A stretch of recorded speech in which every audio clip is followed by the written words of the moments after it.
Despite scoring 4 goals, it was actually this that was key to PSG's 4-2 comeback win over City in the Champions League. PSG were able to control City in these areas and exploit a weakness in City's defence. From their starting shape of 4-3-3, Hakimi pressed up very high on City's left back, down the right, and Barcola took up similar positions down the left. At times, PSG's centre forward took up positions in the right back spot to support Hakimi.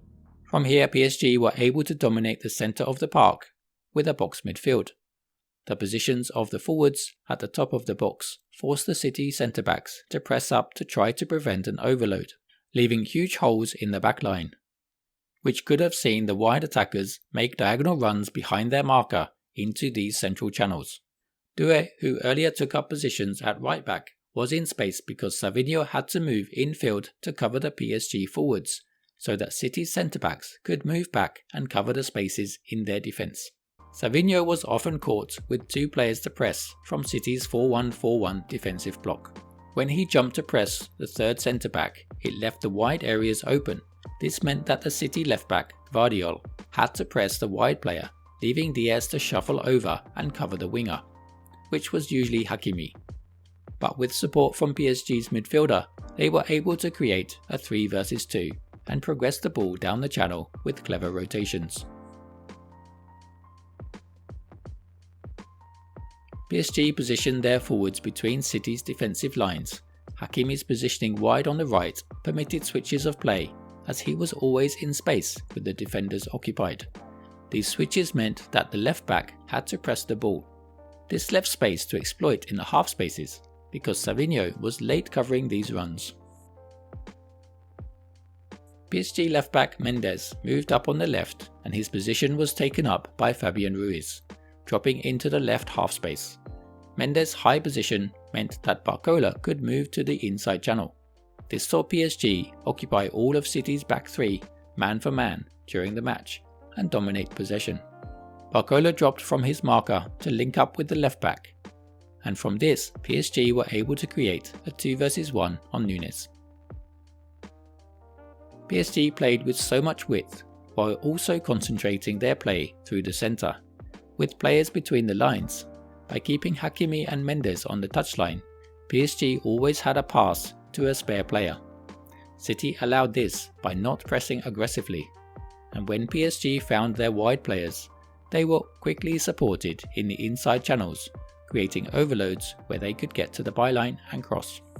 And from this chart we can see that PSG had many key passes, from the right in particular, compared to City, who were not able to create much during the game.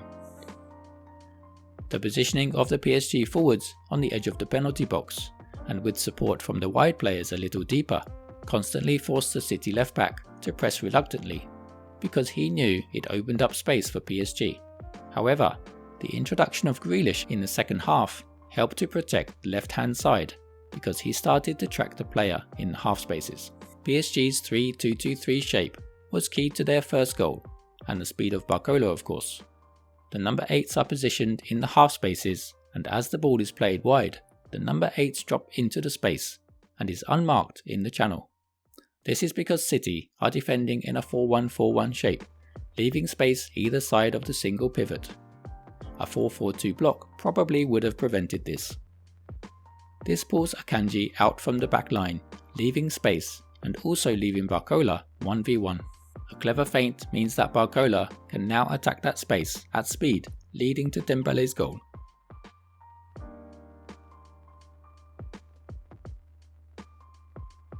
Nunes pushed up on the right, taking up high positions out wide, while Foden vacated this space to move infield to provide support under Haaland. He was joined by De Bruyne. Kovacic was the deepest lying midfielder sitting in front of a back 3. Bernardo Silva played as the link between Kovacic and the forward lines. Foden and De Bruyne often dropped into space in the centre for a direct pass from the defence. This often pulled the fullback out of position as he pressed, leaving Nunes in space to attack down the right, where City had 42% of their attacks.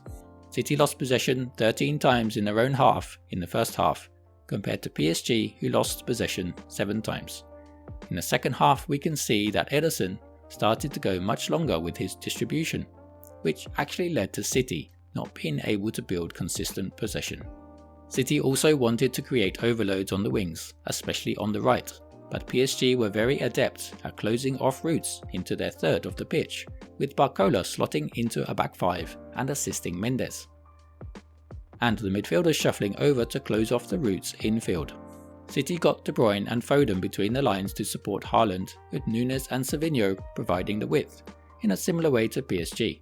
However, PSG's tight 4-4-2 block, which became a 5-3-2 when Barcola assisted, didn't allow City to penetrate between the lines. Nunes needed to provide more trickery to penetrate, but as an attacking midfielder and not a winger, it's not in his arsenal. So the ball was often played back towards their goal, unable to beat PSG's 5-5 defensive lines. The introduction of Lewis at half-time allowed City more fluidity in the midfield because Lewis and Kovacic are more comfortable in possession. They rotated positions between the pivot position and the defence. We also saw Guardiola go back to moving one of his centre-backs into midfield, and this had the influence on City's first goal, with Akanji stepping into a pivot position with Lewis. With Lewis covering, he could attack the channel, and unlike Nunes, could beat his marker to provide one of City's few key passes. Although City could not hold on to the lead, this leaves City in a very ominous situation of having to win a knockout game to progress in the Champions League. Thanks for watching.